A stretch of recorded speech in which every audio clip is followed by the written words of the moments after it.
She always believed that their love was steadfast and their marriage built on honesty. But after Robert Mitchell's passing, Helen discovers a hidden past he never spoke of. A secret shaped by war, a long-forgotten letter that changes everything, and a quest for answers that could rewrite the story she thought she knew.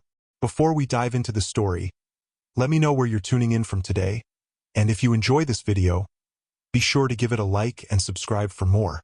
Helen Mitchell felt her heart hammer in her chest, despite the subdued lights and the gentle hush of the hospital around her.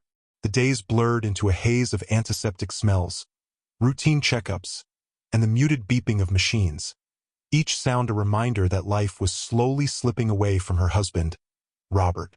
Everyone told her to be prepared, that at his age and in his condition, it was only a matter of time. Yet she never could have readied herself for the crack in his voice when he whispered a name she did not recognize. She saw him hold that old photograph in his trembling hand, tears glistening in his eyes. He passed away before morning, leaving behind the kind of eerie silence that follows a final breath. Helen found herself numb, sliding the photo out from where he had kept it under his pillow. It was creased and yellowing at the corners, the date 1962, scrawled on the back. She recognized Robert as a much younger man, handsome in his uniform, standing beside a woman and a baby she had never known existed. In all their years of marriage, he had never spoken of them. Her mind churned with questions as she folded the photo carefully and placed it in her purse. Even the funeral, a somber affair with a standard military salute, did little to distract her from the gnawing puzzle. Who were those people in the picture, and why had Robert been so haunted by them in his last days? Helen's son, Michael, flew in from the university a day before the burial. He was a tall, thoughtful man in his early 40s, a history professor who specialized in Cold War politics. Over the years, Michael and Helen had talked about Robert's military past. They knew he had served overseas during the height of tensions between the United States and the Soviet Union, but Robert had been famously reticent about the specifics. He always brushed off questions with vague remarks. He had done his duty. He had seen enough to last a lifetime. No need to dredge up the past. Now Michael stood beside Helen in the funeral home, both of them staring down at the coffin draped with the American flag, their shared grief mingling with confusion. After the service, when neighbors and friends had all gone home, Helen asked Michael to join her in the attic. The space smelled of dust and old fabric, the single overhead bulb casting shadows across cardboard boxes and an assortment of mismatched trunks. It was up here that Robert's old uniforms were stored, along with medals Helen had never fully understood. She handed Michael the photograph, her voice unsteady as she explained how Robert had clung to it in his final hours. Michael's expression shifted from sorrow to curiosity as he read the date and recognized the year of the Cuban Missile Crisis. He murmured that it might have been when tensions between the superpowers were on a knife's edge. But that alone did not explain who the unknown woman and child were. Helen rummaged through boxes until she found Robert's old army jacket. She slipped her hand into its pockets, guided by some faint intuition, and felt a crackling piece of paper. As she drew it out, her breath caught. It was the same photograph, identical to the one Robert had on his deathbed. She laid them side by side, perplexed that her husband had kept two copies of the same image, hidden away for so many years.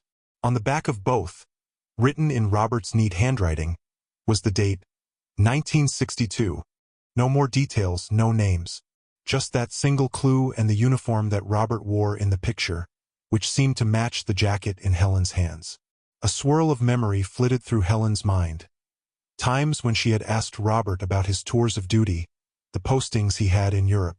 He had told her about Germany in a passing remark, describing some small talk about Berlin's dividing wall, but he never offered deeper stories.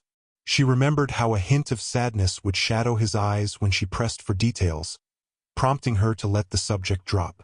Now she wished she had insisted on answers, certain that the truth behind these photographs was bound up in some part of Robert's life she had never glimpsed. Michael, intrigued, offered to search through academic or historical archives. He had access to declassified documents and old records from the Cold War era, resources that most people would not know how to navigate. Helen felt a strange mixture of relief and dread. part of her worried that whatever they might find could tarnish her memories of Robert. What if he had done something terrible, or if his loyalty to his country was compromised somehow? On the other hand, she needed closure. She needed to know why, with his dying breaths, he had clutched this photograph as though it were the single most important artifact of his life. Days turned into a week as Michael pored over old files. He made phone calls to the National Archives, used his university credentials to access scholarly databases, and reached out to contacts who specialized in military records. In the evenings, he shared with Helen the bits and pieces he had discovered. Robert had been stationed for a brief period in Germany, first in the west, near Frankfurt, but there were rumors of a covert assignment that took him beyond West German territory. The official records were incomplete or redacted in places, which was not uncommon for intelligence-related missions during the Cold War. Still, there was a pattern emerging, one that suggested Robert might have been operating in East Germany under some specialized command, though the specifics remained elusive. Helen felt an unease settle over her like a shadow that stretched longer each day. She found herself restless at night, sitting on the edge of her bed, recalling the gentle man she had known. Robert was always kind, always stoic, but never cold. He had a certain sadness in his eyes at times, a regret that he kept tucked away. She once asked him about old scars on his arms and neck, and he claimed they were training accidents. Now she wondered if there was more to that story, if they were relics of a conflict he had never dared to share. One afternoon, Michael arrived at Helen's house with a stack of photocopied documents. He explained that these were partial service records indicating Robert's presence in West Germany from 1959 to 1963. But one page stood out. It suggested a clandestine operation in a small village in Soviet-occupied East Germany. The document was heavily redacted, with entire paragraphs blacked out. Michael pointed to a date that aligned closely with the handwritten 1962 on the photograph. This was the first tangible link. Helen's heart thudded as she read the coded references. Something about unofficial interactions with local populace and potential security risk. The official tone made it sound so clinical, but Helen sensed it was the key to whatever Robert had hidden all those years. Helen felt a swirl of conflicting emotions. She remembered the letter Robert had once started to write about his time in the army, something she found in a drawer, only to see it torn up the next day. He always said certain regrets were better left unspoken. Now she wondered if that letter had been his attempt to unburden himself of a terrible secret. She confided in Michael that she felt guilty somehow, as though she had let him go to his grave with this terrible weight on his soul. Michael reassured her that Robert must have had his reasons, duty perhaps or fear. Yet the sense of urgency to discover the truth deepened for both of them. They resolved to go to Germany and see if the village in East Germany could be located. Seemed drastic, but Helen felt compelled. She explained to Michael that if they found the woman and child in the photo, or anyone who knew them, at least they might get a shred of clarity. Michael agreed, though he cautioned her that the Iron Curtain had fallen decades ago, and everything would have changed by now. Still, they had to try. The photograph was their only real lead. As they prepared for the trip, Helen began to see glimpses of sub-conflicts stirring around her. Neighbors and friends, well-intentioned, asked why she was traveling so soon after Robert's funeral. Some offered conspiratorial whispers. Did she suspect Robert of war crimes? Of espionage?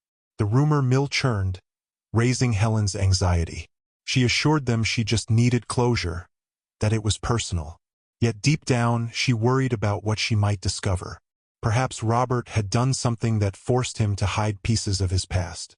She caught herself staring at old wedding photos, recalling how luminous and hopeful they both looked. She wondered if any of that hope had been tinged by guilt in Robert's mind. They flew to Berlin, the city that once symbolized the ideological battle of the century. Helen felt a peculiar stir walking through the modern airport, remembering how Robert used to speak about the Berlin Wall, its barbed wire top and watchtowers, though he never offered more than a factual mention. Michael had reserved a car, and they began the drive east. Outside the bustling metropolis, the German countryside rolled out in gentle hills and forests, dotted with windmills and farmland. Helen found it eerily peaceful, as though the land had shed the weight of its traumatic past. Yet, in her imagination, she saw the phantoms of Soviet patrols and East German border guards lurking in the shadows of a history she only vaguely understood. They reached a small hotel in a region that once fell under the GDR. The proprietor, a middle-aged man who spoke crisp English, explained how this area had changed drastically since reunification. Michael asked him discreetly about any local archives or older residents who might remember the Cold War days. The man directed them to a community center down the road, where historical records were sometimes kept. There, amidst shelves of old photographs and local documents, they found references to a wave of foreign military activity around 1962, specifically near an abandoned checkpoint. The caretaker of these records, an elderly woman named Clara, recalled that some American soldiers had ventured into certain villages, though it was all hush-hush at the time. She couldn't say more but suggested they talk to a friend of hers who once lived in the same village they were researching. As they followed Clara's directions, Helen's stomach churned. The mention of an American soldier in East Germany was so obviously suspect. How had Robert managed to be there without being caught or imprisoned? Then again, the partial documents at the National Archives hinted that he had been operating in some intelligence capacity. Was it a sanctioned operation, or was he going rogue? Helen needed answers, but she also feared them. She thought about the photograph again, the unnamed woman and the baby. Could Robert have fallen in love with someone behind the Iron Curtain? The possibility stirred something like jealousy mingled with heartbreak. But she had to know. Their next stop was a modest cottage at the edge of a small town, where a red geranium bloomed by the windowsill. An elderly woman named Ingrid opened the door, leaning on a cane, her eyes bright with curiosity. She led them into a tidy sitting room and listened patiently as Michael, speaking in slow German, explained their search. When Ingrid saw the photograph, she blinked in recognition. She confirmed that the uniform was indeed American, but the location looked oddly familiar. A row of houses that once lined the main street of a village deeper in Soviet territory. Ingrid had visited there in her youth. She thought the woman might be someone named Marianne, but Ingrid was not entirely sure. She explained that the language barrier had been immense in those days, and everything was overshadowed by fear of surveillance. Helen felt a mix of hope and dread. The last thing she expected was a name, Marianne. She asked if Ingrid knew where Marianne might be found now, but Ingrid shook her head. Many families had fled after the wall came down, scattering across Germany. Some had never returned. Ingrid suggested they speak to the local pastor, who kept genealogical records that sometimes spanned decades. Ingrid's weathered fingers tapped the edge of the photograph thoughtfully, as though she could sense the urgency in Helen's voice. Before they left, Ingrid caught Helen's hand and whispered that the Cold War had destroyed countless love stories and severed families in unimaginable ways, cautioning them that the truth might be painful. The local pastor, a robust man named Father Karl, received them warmly the next day. He sorted through old books and ledgers in the back of the village chapel, dust motes swirling in the sunlight streaming through stained glass. For Helen, the hush of the chapel felt both comforting and foreboding, as though secrets were embedded in the very walls. Father Karl found a record of births and baptisms from the early 1960s. Indeed, there was a Marianne who had a daughter around 1962. The father was listed as unknown. Father Karl closed the ledger slowly and gave Helen a sympathetic look. He couldn't provide an address, but he believed Marianne might still reside not far from here, in a smaller village. That was all he knew. Helen and Michael followed this trail, feeling a crescendo of tension with each step. The roads narrowed, farmland giving way to dense woodlands that seemed stuck in time. Finally, they reached a cluster of houses, many of them old, with peeling paint. Some looked abandoned, the legacy of a region that had struggled economically after reunification. Helen's heart pounded as she knocked on the door of a small, single-story home with a tidy vegetable garden out front. A woman with silver hair answered, leaning cautiously out to see who these strangers were. Michael offered a polite greeting in German, explained they were looking for Marianne. Her face, etched with lines of age and worry, suddenly registered a flicker of recognition. She nodded slowly and invited them inside. The front room was dimly lit, furnished with well-worn chairs, crocheted doilies on the armrests. The woman, who introduced herself as Marianne, appeared frail, but there was a certain strength in her eyes. Helen noticed her hand tremble when Michael showed her the photograph. Marianne studied it for what felt like an eternity, tears forming in her eyes. She asked, in a shaky voice, how they had come by this picture of Robert Mitchell. Helen's breath seized. Marianne remembered him. Without prompting, Marianne began to speak in halting English, explaining that back in 1962, Robert had been stationed covertly near the border. He was part of an operation, though she never fully understood its nature. Their meeting had been unexpected. He came into the village under the guise of searching for intelligence on Soviet movements, but they formed a bond. In time, they fell in love. Robert promised to take her and their newborn daughter to the United States, away from the oppressive regime that had a stranglehold on their lives. He had a plan to defect, or so Marianne had believed. Yet, in a heartbreak that defined her life, Robert never returned for them. Helen felt as though the air had been sucked from her lungs. She looked around the room, absorbing each detail, the photos on the wall, the old clock ticking softly in the corner. This was Robert's hidden past, the life he had lived before marrying her. She had never suspected. Through tears, Marianne recounted how she had waited for weeks, then months. She heard rumors that Robert had been detained by his own superiors. Eventually, she concluded he had abandoned her. Their daughter, Elise, grew up fatherless in a country with few opportunities, shaped by a sense of betrayal and bitterness. Michael's face mirrored Helen's shock. They sat with Marianne for hours, listening to her story. She showed them a battered trunk containing letters and documents she had tried to send to Robert, all of which came back unopened or vanished into the labyrinth of Cold War censorship. One letter, crumpled and yellowed, was addressed to an APO in West Germany, apparently Robert's last known mailing address. Marianne wiped tears from her cheeks as she admitted she never stopped loving him, even as she hated him for leaving her and Elise behind. She had no idea what had truly happened.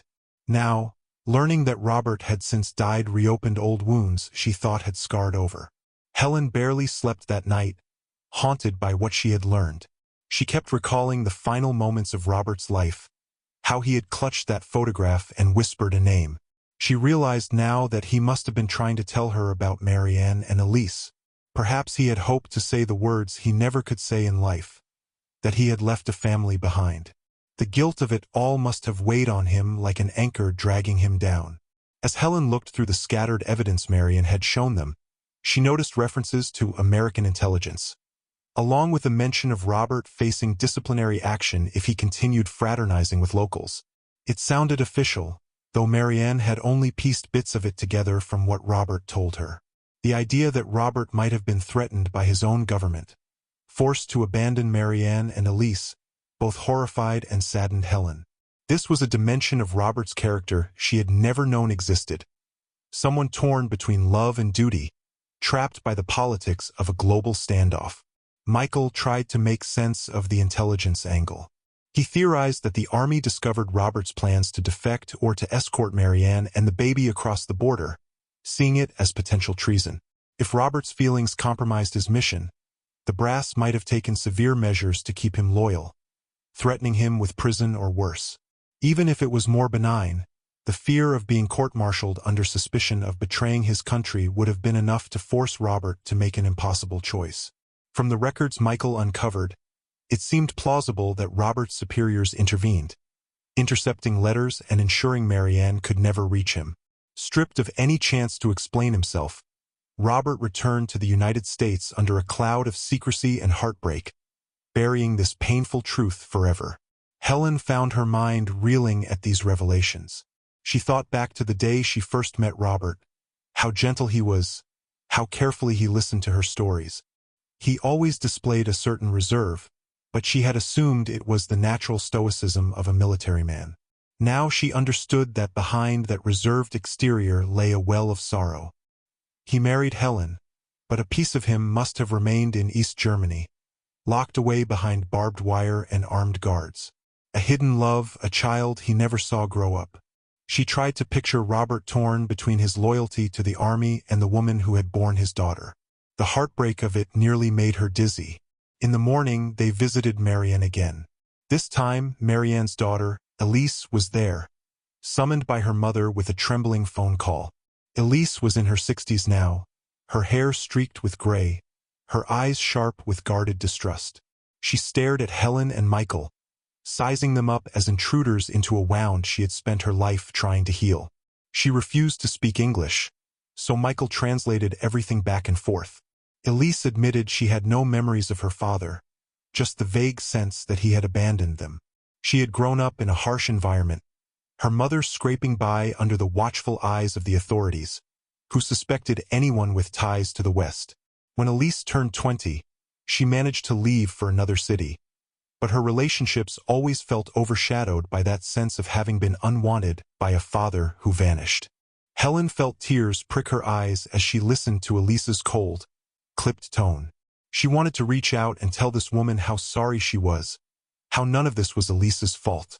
She tried to explain that Robert's final words, his final gestures, indicated profound regret. But Elise's bitterness ran deep. She insisted that if Robert had truly wanted to save them, he would have found a way. Helen struggled to respond, unsure how to convey that Robert's life was not a simple matter of black and white. She wanted Elise to understand that sometimes, under a totalitarian regime and facing strict military commands, people were cornered into unimaginable choices. Yet Elise, hardened by decades of unanswered questions, was not ready to be consoled. Over the next few days, Michael and Helen made repeated visits, gradually earning a tentative acceptance from Elise. They showed her the documents they had gathered, the references to Robert's near charges of treason, the hints that he was forcibly separated from any contact with East Germany. As Elise read these pieces of evidence, Helen observed her stony demeanor crack around the edges. It was not absolution, but it was the first time Elise saw a plausible explanation for what had happened. If Robert had wanted to come back for them but had been threatened with imprisonment, or worse, could she still hold onto her hatred so tightly? The tension ebbed slightly, replaced by an undercurrent of sorrow. Elise finally asked about Robert's later life. Did he marry? Did he have children? That was when Helen had to confess that she was his wife, that they had a son, Michael, and a daughter who had passed away in early childhood. Elise's face flickered with a complex emotion, perhaps envy, sadness, or even relief that Robert had found some measure of happiness. Helen's voice broke as she recounted that Robert never spoke of East Germany, never hinted at the family he left behind. She believed that a day rarely passed when he did not regret it. Late one evening, Helen found herself alone in Marianne's living room, the others having stepped out. Marianne offered her a cup of tea, and they spoke softly about Robert. Marianne asked if Helen truly believed Robert had been forced to abandon them, or if it was simply a choice of convenience.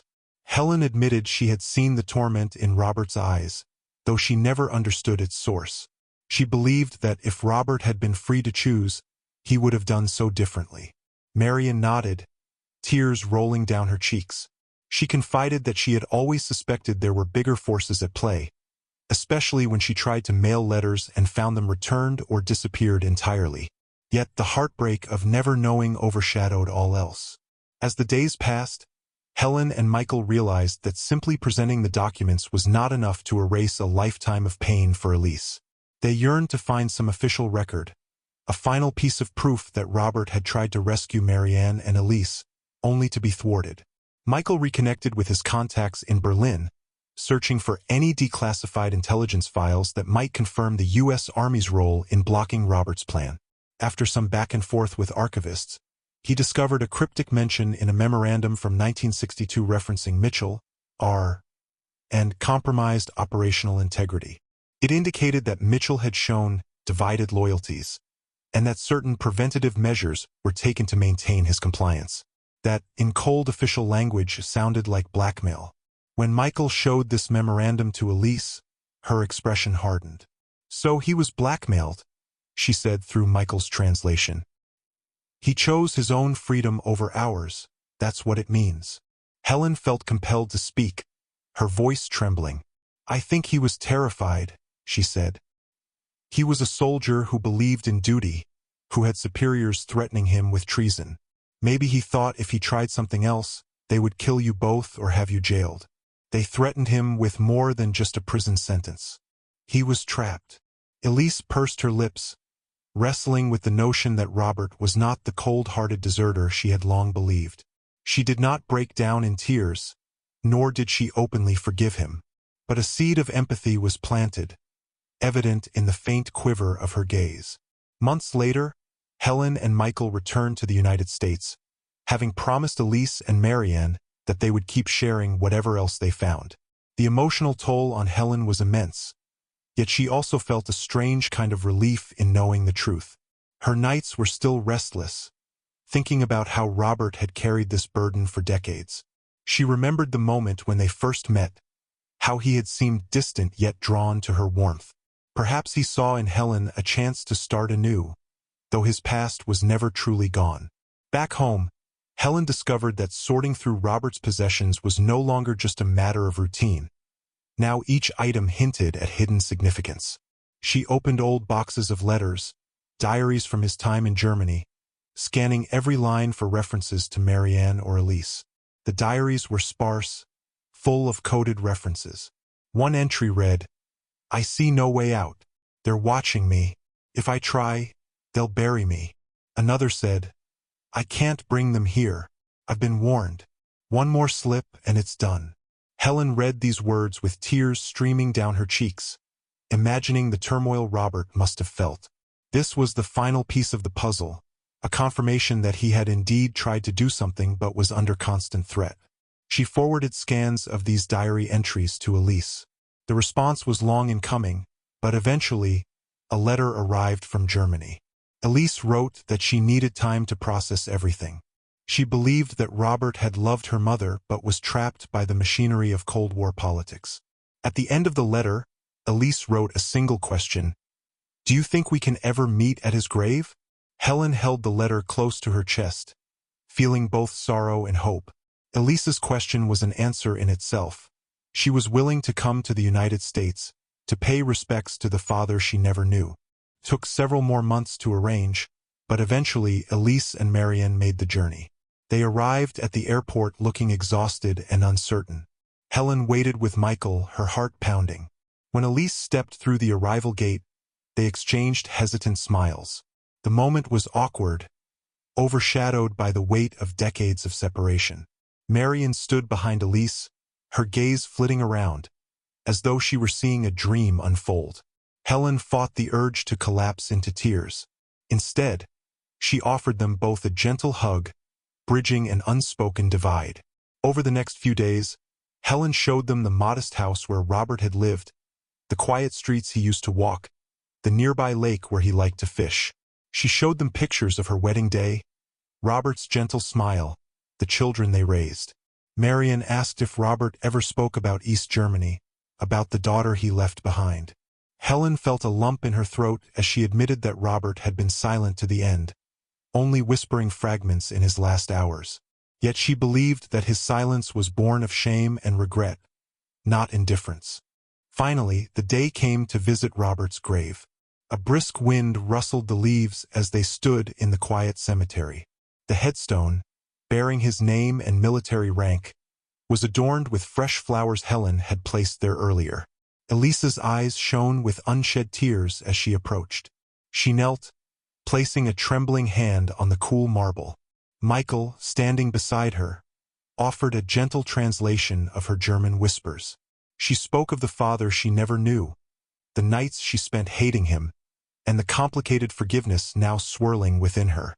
Marianne stood a few steps behind, tears streaming down her cheeks, remembering the man she had loved all those years ago. Helen joined them, placing her hand gently on Elise's shoulder, silently offering solidarity. In the hush that followed, the three women shared a moment of profound connection, a bridge across time and borders. For Marianne, it was a chance to mourn properly, to let go of the bitterness she had carried for so long. For Elise, it was the first step in reconciling the father she imagined with the one who truly existed, flawed but also victimized by forces beyond his control. For Helen, it was the final piece of Robert's legacy, an acceptance that her husband had been shaped by a past he could never fully escape. The wind carried away their hushed sobs, as though offering a quiet benediction. Over the following weeks, Elise and Marian stayed in a nearby hotel.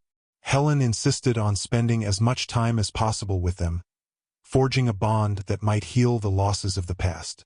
Marian shared stories of Robert's warmth and kindness in that East German village, how he used to cradle their baby with a look of awe. Helen recounted her own memories of Robert teaching their children to ride bikes, of him reading the newspaper on Sunday mornings, always gravitating towards international news, perhaps haunted by the life he'd left behind. Each story felt like a missing puzzle piece, gradually forming a complete portrait of Robert Mitchell, a man whose heart was divided by the lines drawn in the aftermath of a world war. Though the emotional terrain was fraught, they discovered comfort in each other's presence. Elise and Michael, who were half-siblings, spent hours discussing world history, the intricacies of the Cold War, and how personal lives were frequently swept up in the tides of global politics. Michael, ever the academic, provided context for how severe the punishments could be for soldiers deemed sympathetic to enemy nations. Elise responded with stories of living under the East German regime, of the Stasi's surveillance, and how even the slightest misstep could destroy a family. Their conversations often ended with a quiet shared realization that Robert, locked between two iron ideologies, had found no safe passage to unite his two worlds. As the time for Marianne and Elise to return to Germany approached, Helen felt a pang of sorrow. She knew they still carried scars, but at least the final question had been answered. Robert never forgot them. He never stopped caring, even if the world's barriers proved insurmountable. On their last evening together, they gathered at Helen's dining table. Candlelight flickered across their faces.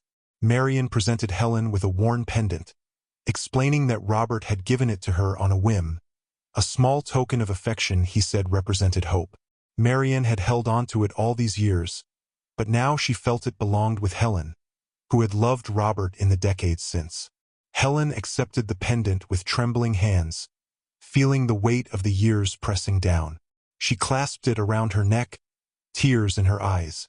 In that gesture, she sensed the final strands of Robert's two lives weaving together, not as a seamless tapestry, but as a patchwork of heartbreak, devotion, and destiny.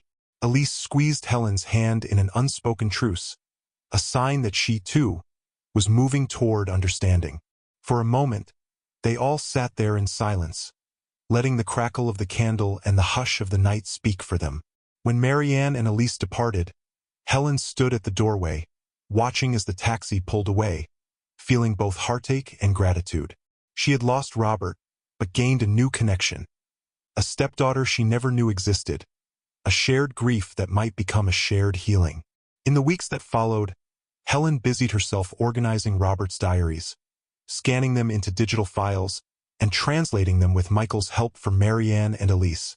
She penned thoughtful letters, weaving memories of Robert through every sentence, adding photos of him fishing by the lake or reading a story to Michael as a child.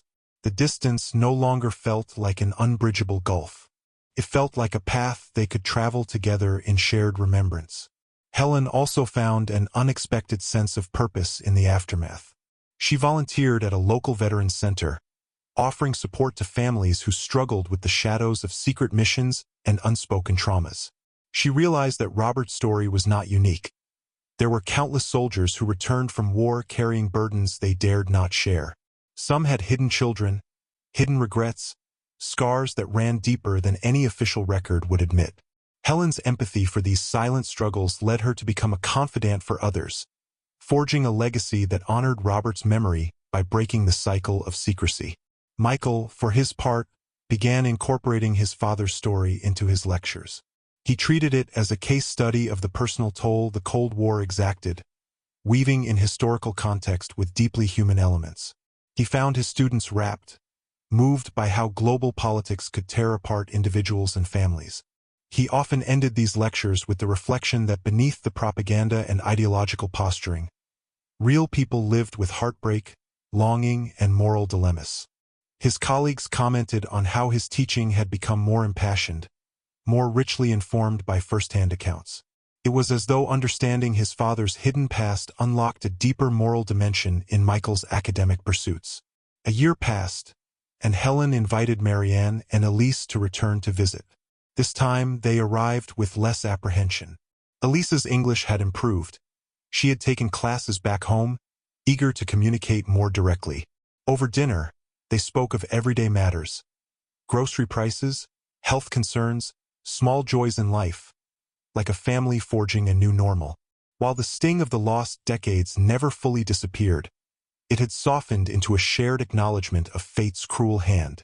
The photograph that once held so many secrets now rested in a frame on Helen's mantel, bearing the date 1962, as a reminder of the crossroads that changed all their lives.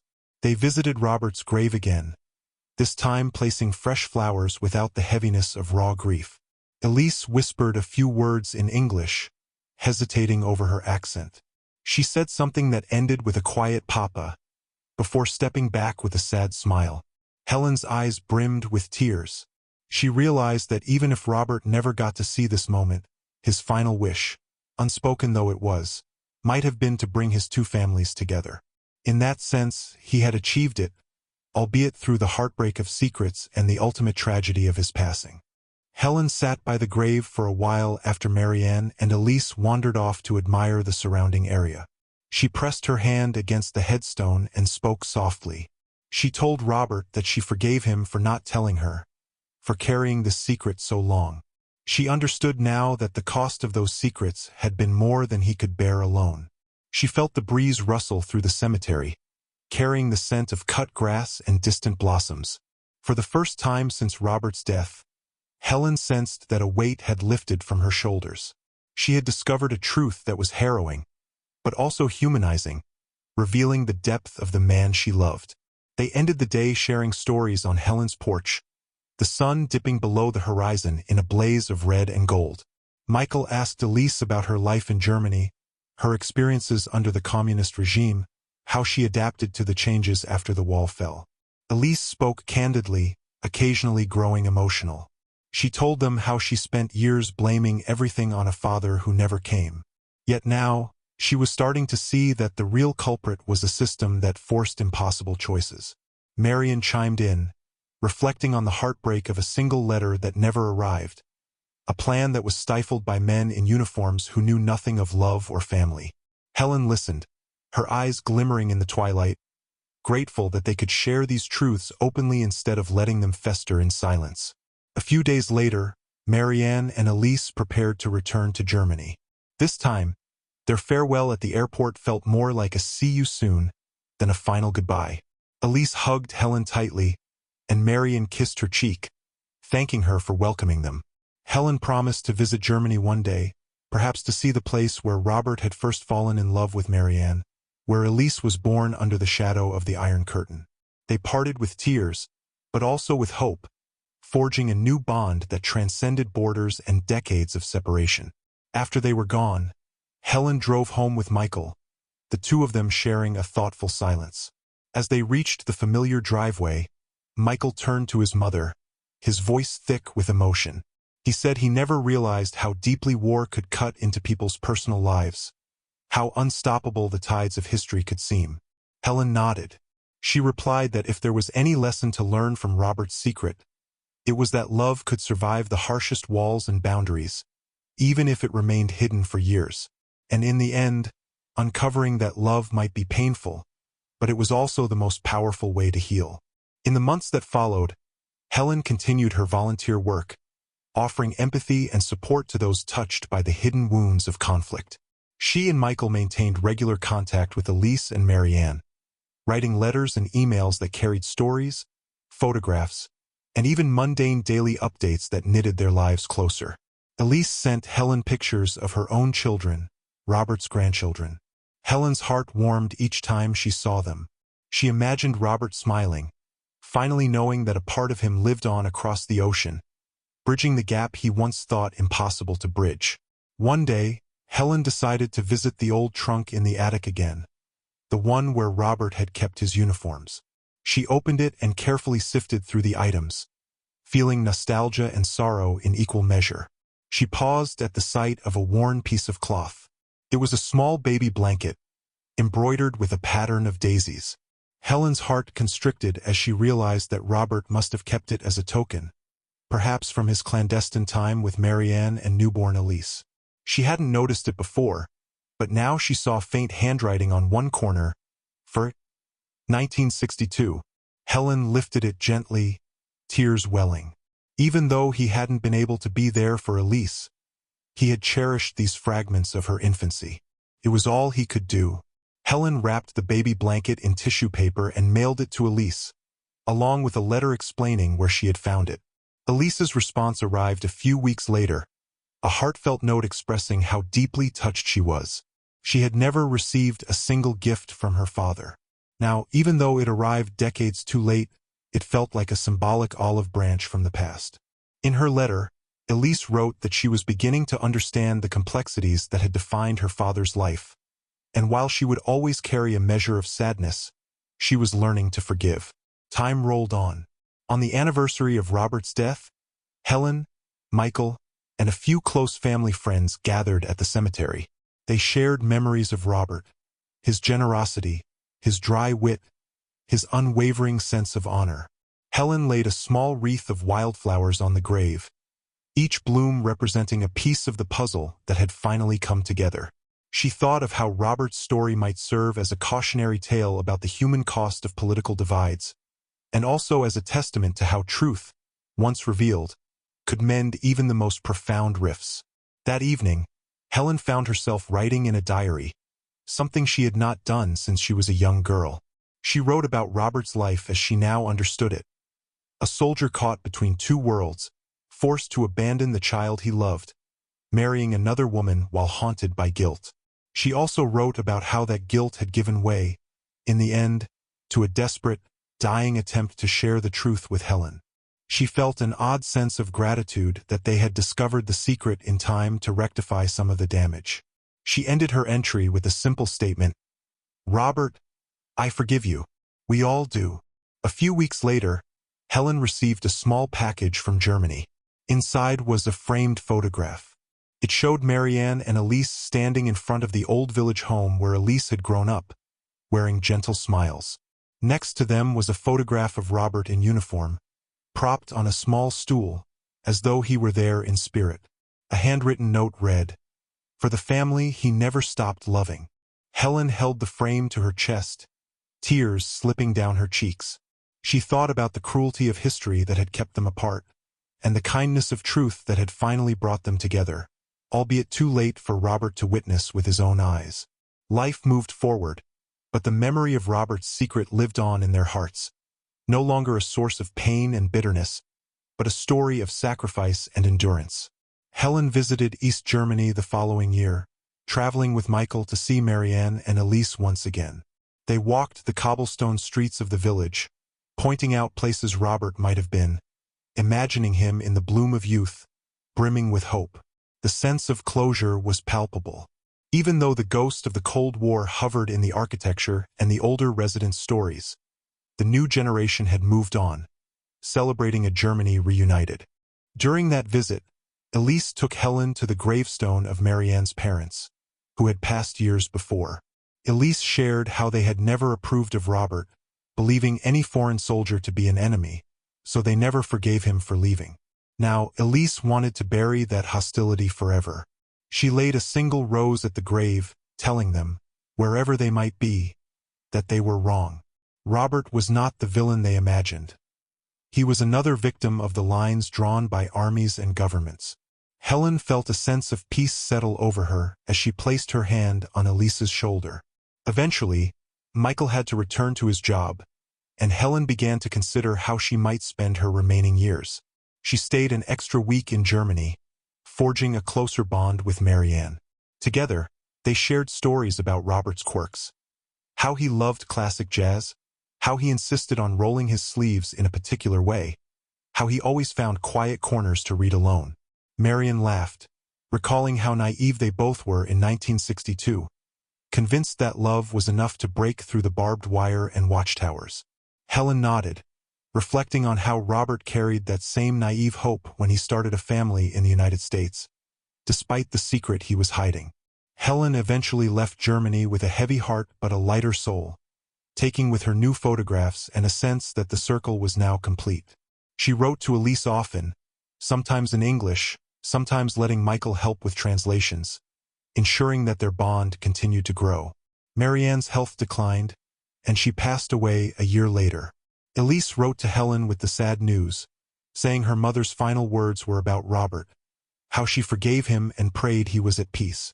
Elise told Helen that in her mother's final breaths, she believed she saw Robert standing at the foot of her bed, smiling gently as though welcoming her into the next life.